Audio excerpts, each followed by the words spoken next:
Alright, here we go. The first of many build videos of my hopefully new and improved off-road lawnmower trailer. So for those of you that aren't very familiar with this trailer, there's actually another video on it right here.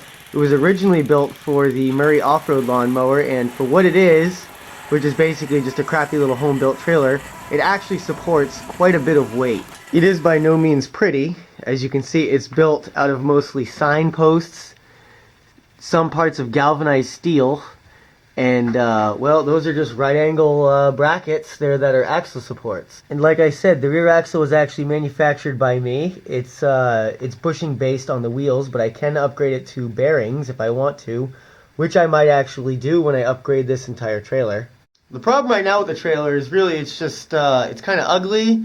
It's very limited on its physical capacity, what it can carry, and it's just a tetanus shot waiting to happen, let's face it. But we're going to try to improve this thing a little bit and see if we can make it a little more useful at the same time. Now the theme of this build is basically going to be multifunction. I want this thing to be useful as both a utility trailer in my yard for when I'm cutting down trees, hauling logs, stumping, things of that nature, moving rocks. It's got to be rugged and able to support that.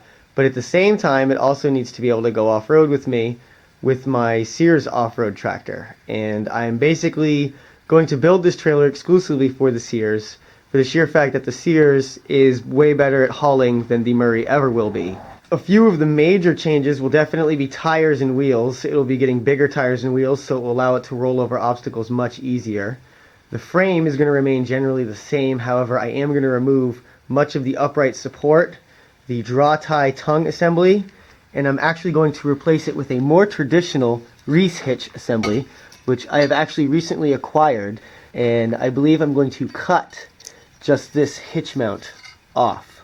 I'm going to get rid of this whole bracket right here and just use this piece, and that is probably going to mount right in here. I'm going to most likely cut all of this right out and recess the Reese hitch up into here and weld it in, because this is very thick steel and I don't want anything any lower than this bottom plate. The problem right now with my dual shackle clevis, I forget what these are exactly called, but if you have weight in this trailer, I can't disconnect it, so that really sucks.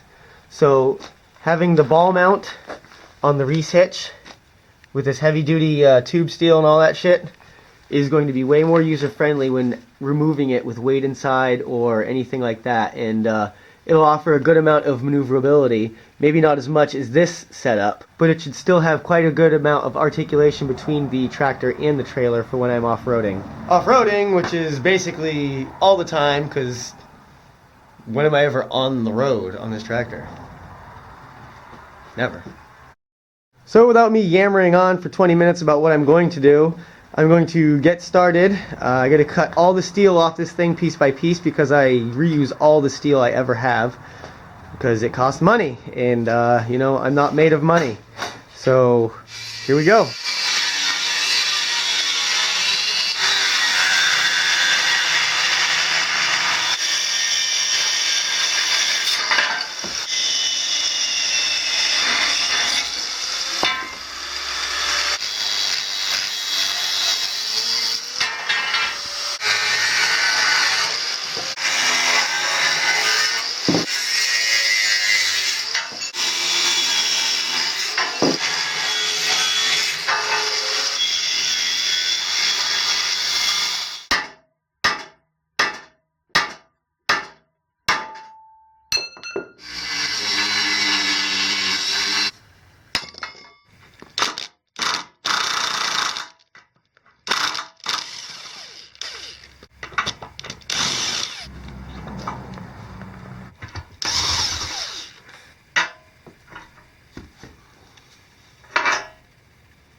Well, there we go. Here's the trailer, or what's left of the frame. Just two signposts, my custom axle,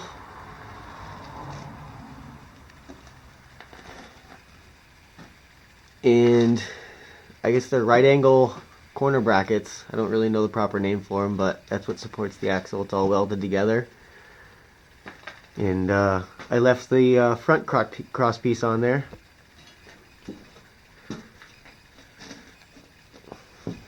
You can see all the scrap metal I cut off the thing. All this is galvanized, so I'll probably just get rid of that shit. This is steel, so that's good. These two are galvanized, that's junk. And these two signposts, those are good, so I'll keep those. This is nice tube steel, it's thick wall stuff. So I'm glad I got that back. When I rebuild this thing, I will be rebuilding it with stuff similar like this, like square tube steel, pretty thick wall stuff. I don't have enough of it here to do everything I need to do. So I've actually got to go to the store and buy a bunch of square tube steel. But, you know, until then, feel free to bounce some ideas off me. I've got a pretty good idea as to what I want to do with this trailer. I know a lot of people have thrown quite a few ideas at me already. Some people want to actually see this become like a flatbed tractor recovery trailer, so I could like park another tractor on top of it and like tow the Murray around.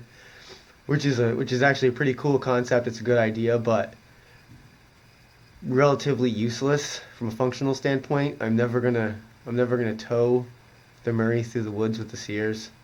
I'm never gonna do that. So I don't really necessarily want to go with that design, but I don't think it's gonna be a dump because I feel like making dump bodies will make them weaker. So I don't want to do that either. But yeah, I'm gonna keep it simple.